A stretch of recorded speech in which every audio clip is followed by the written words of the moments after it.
Hey, so I wanted to make this video for a while.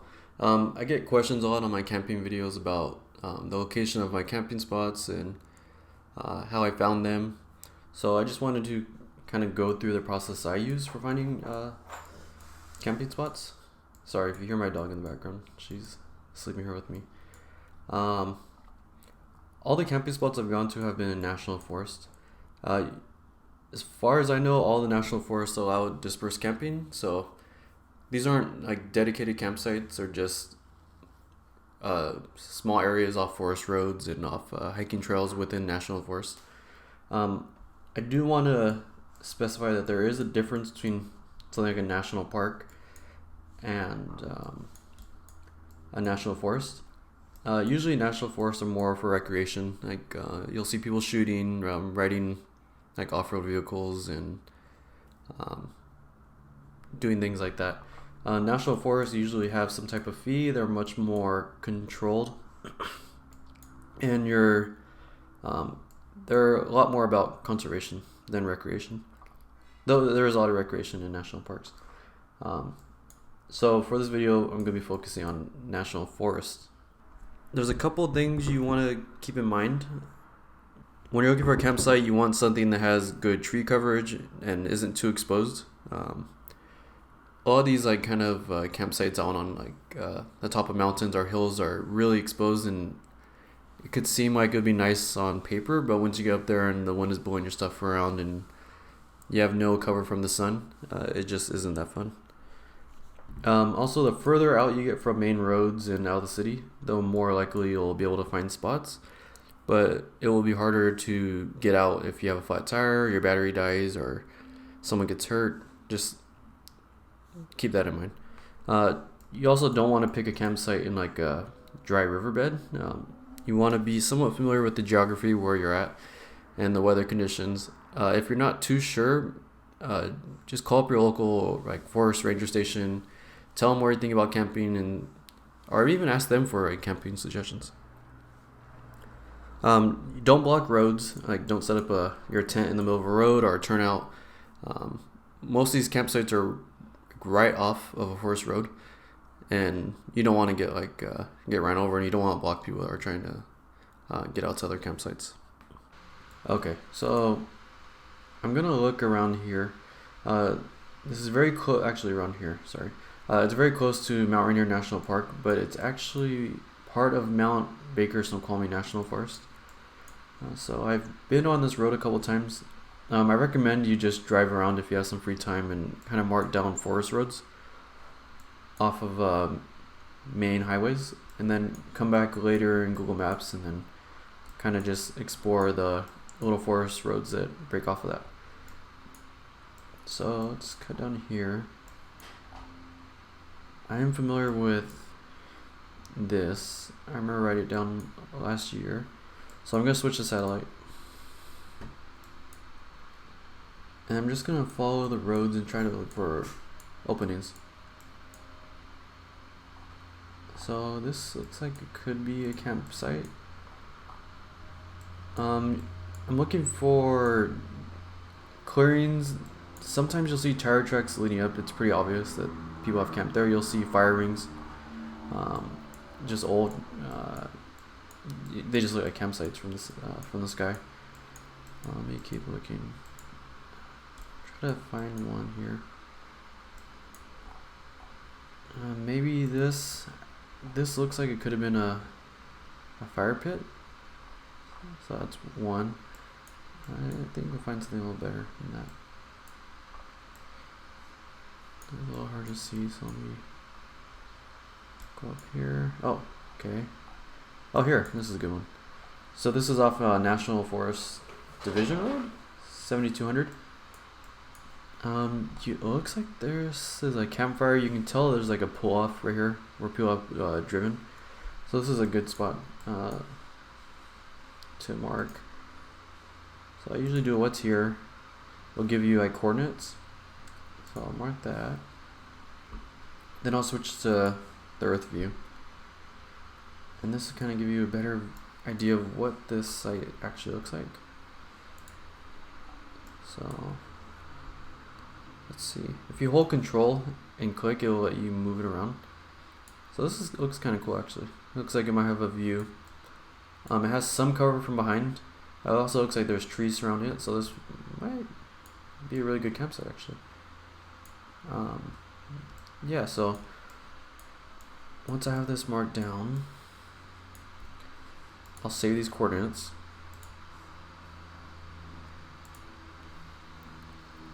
And then I'll save these to my phone, and then I usually get like 4 or 5 of these off of like a couple roads within a few miles of each other, because it's very likely someone will be here, or for some reason this road will be closed, so you want some backups. So I go through, I find a bunch of those. Let's see. No, that doesn't look too interesting. Let's see. I want to find one more. Let's see. No, it's just a turnout. Ooh, okay.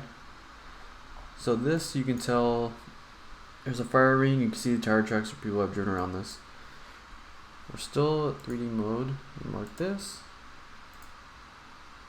It's here. Oh wow, yeah, this looks like it has a cool view too. Sorry, I messed up a little bit.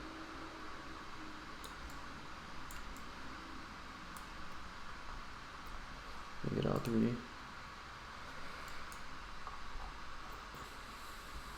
Get back in 3D.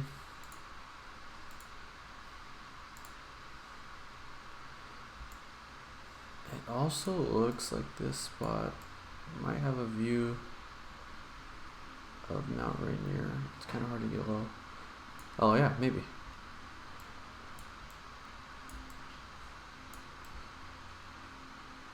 Oh yeah, it might. That's kind of cool. So yeah, that's just another potential spot. So I've been doing this now, I don't know, a couple minutes, and I've already found 2. So you just want to go through here. Also, once you find one, switch to regular view and just kind of write down the roads. And follow them back to a main road. And just write them down so you can have some directions in case you lose service or maps or for whatever reason. So yeah, there's 2, and these are around the area where I usually camp, so they probably would work out. I'm gonna try one more. I wanted to try one in like a place I haven't been. I was looking earlier near Los Angeles, so this is Angeles National Forest. I believe this stretches all the way over here. Let's see. Okay, so here's a road. I'll follow this one out.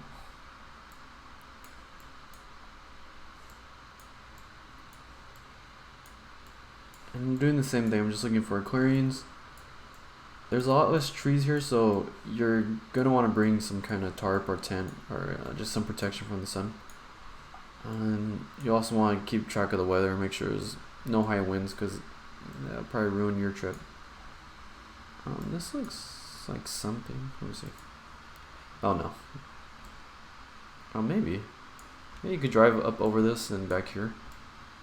It looks like there is a fire pit possibly. Sorry, I got a text message.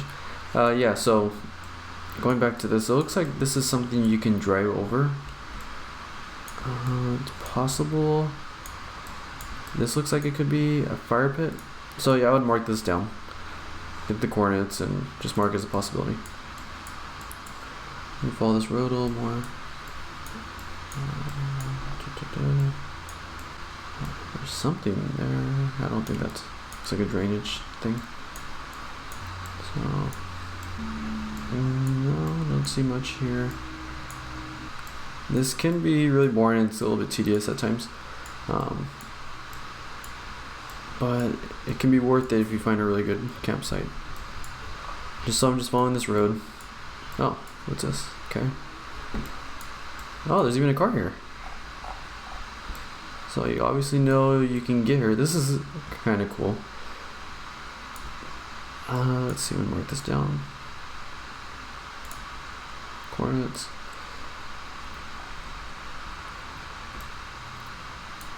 Oh, okay. This is kind of cool, and it has a really nice view. I don't know if I would recommend this for camping just because how exposed it is, and it's probably super windy. Um, but this could be a cool spot to just come out at night and do some kind of look at the city lights or maybe even some stargazing. You kind of just have to come up here and see in person. But yeah, so we found two. Let me switch this away from 3D. And this is in Los Angeles National Forest. It's in Redlands, I guess. But so I think it's Angeles National Forest. You should be able to do. Let me look this up. Whoops, spelling. Dispersed campaign. Make sure this is allowed. I believe all national forests allow it. Okay. Oh, forest visitors can enjoy dispersed or open camping throughout the entire Angeles National Forest. I would want to confirm that spot I found was actually Angeles National Forest. Once you get the coordinates and the road name, I would just call the local forest station and just confirm with them. But yeah, those are two locations. It didn't take us too long to find, and that was in an area I haven't been to before. But that's pretty much how I find my spots. Couple things to keep in mind. There's not going to be any restrooms at most of these spots. The gates and roads can be closed any time of year, so make sure not to get stuck behind a gate. There's some roads that are only open for certain hours of the day. They're usually marked, but whenever you go through a gate, just look for any signs or anything like that. Yeah, there's not a whole lot. Just have fun. Watch out for private property. A lot of national forests are kind of like dotted with just private property throughout, so don't camp on someone else's land. It's pretty obvious. You'll see no trespassing signs and things like that. Yeah, so one more thing. Sorry, my dog started going crazy because there's someone at our front door. I'm right here back in the Seattle area. I just wanted to note that this is also a good way to find just normal campsites that don't show up like on non-reservable campsites. There's a lot of campsites you can reserve through just like government websites and things, but there's also a lot that you can camp at for free.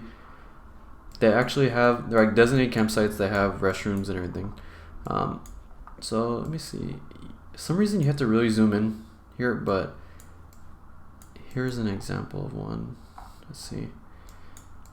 So I'm kind of doing the same thing. I'm just looking for a main road, then I follow the forest roads. When you zoom in really far, you are able to see campsites that don't usually show up. So like here's this like Soda Spring campground. As soon as you zoom out to like right here, it pops out. I'm not sure why, but once you see that, you can kind of do this same thing, do the scouting. You can even click here, grab the name. A lot of times when you have the name, you can just search it and something will show up. So, oh, this is Gifford Pinchot. I'm actually not sure how to pronounce that. But you click here, it says no fee. Has a couple restrictions, but it has a restroom. So if you want something with a restroom, it's not a bad idea to kind of just look around on Google Maps. The same way I was showing earlier, but look for campsites. You might find something like this. And let me see if there's anything else. I have some notes here. Yeah, and also don't be afraid to talk to people. Most of the people out on these roads are pretty friendly, and they might have some tips or suggestions on campsites that they know about. And yeah, that was it. Pretty much it. The last thing is when you go into the Google Maps app on your phone, you can actually download offline maps. So once you find a couple locations, go into the app, scroll around, and then to the area where you're looking, and then download the maps onto your phone. So that way you can still have access to the maps without internet service, and that can be really helpful. Yeah, if you have any suggestions or if you have any other ways to find campsites or any tips or anything like that, make sure to comment. If you have any questions, comment, subscribe. I do all of these outdoor type videos. and a handful of other things. So yeah, thanks for watching.